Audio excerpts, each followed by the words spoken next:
नमस्कार दोस्तों, हमारे चैनल थॉट्स ऑफ गॉड पर आपका हार्दिक स्वागत है। आज का ये वीडियो पूतना राक्षसी से संबंधित है, जिसने श्री कृष्ण जी को बचपन में मारने की कोशिश की थी। अगर आप भगवान श्री कृष्ण जी को सच्चे भगवान मानते हैं तो कमेंट में जय श्री कृष्णा अवश्य लिखें। जब श्री कृष्ण जी की बाल लीलाओं की बात आती है तो पूतना राक्षसी का वर्णन जरूर आता है। पूतना कंस की दासी थी। पूतना एक शक्तिशाली राक्षसी थी, लेकिन पूर्व जन्म में वह एक राजकन्या थी। आइए जानते हैं पूतना की कहानी। पूतना ऐसे बनी थी राजकन्या से राक्षसी। पिछले जन्म में थी राजा बलि की पुत्री। कंस जब अपनी बहन देवकी को विदा कराने जा रहा था तब एक आकाशवाणी हुई थी। इस आकाशवाणी में कहा गया था कि कंस देवकी और वासुदेव की 8वीं संतान तेरा वध करेगी। कंस इस आकाशवाणी को सुनकर बुरी तरह से भयभीत हो गया और देवकी और वासुदेव को कारागार में कैद कर दिया। कंस ने दोनों को इस शर्त पर जीवित रखा कि जो भी संतान होगी उसे वे कंस को सौंप देंगे ताकि वो उसको मार सके। वासुदेव और देवकी ने ऐसा ही किया। जब भगवान विष्णु ने कृष्ण के रूप में 8वां अवतार लिया तो उन्होंने वासुदेव जी से कहा कि वे उन्हें वृंदावन में नंद बाबा के यहाँ छोड़ आएं और उनके यहाँ जो कन्या जन्मी है उसे लाकर कंस को सौंप दें। वासुदेव ने ऐसा ही किया। कंस ने जब इस कन्या को मारने के लिए हाथों को उठाया तो कन्या गायब हो गई। तभी पुनः आकाशवाणी हुई कि जिसे वह मारना चाहता है उसने तो गोकुल पहुंच चुका है। पूतना राक्षसी को कंस ने दी।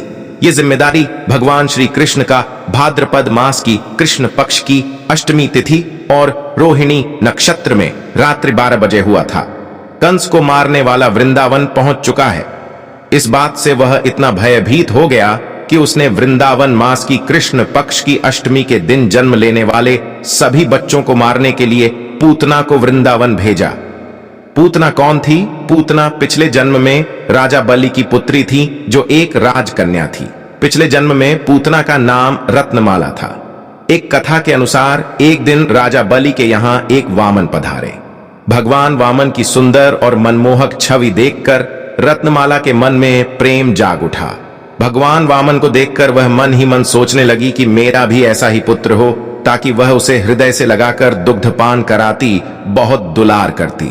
भगवान ने उसकी मन की इच्छा को जान लिया और तथास्तु कहा। लेकिन इसके बाद भगवान ने राजा बलि का अहंकार दूर करने के लिए 3 पग में भूमि नाप दी।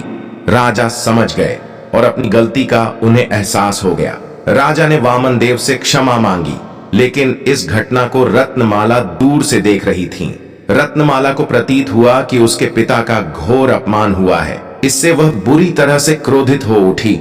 उसने मन ही मन भगवान को बुरा कहना आरंभ कर दिया।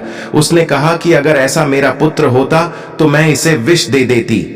भगवान ने उसके इस भाव को भी जानकर तथास्तु कह दिया। रत्नमाला अगले जन्म में बनी पूतना। अगले जन्म में भगवान द्वारा तथास्तु कहने के कारण पूतना राक्षसी के रूप में उसने जन्म लिया।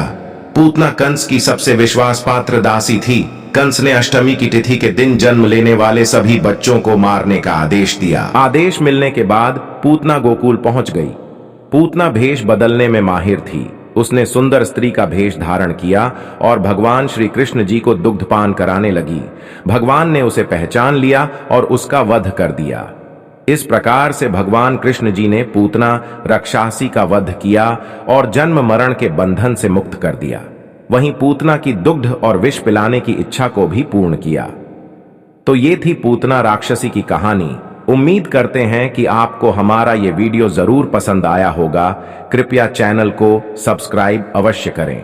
धन्यवाद। जय श्री कृष्णा।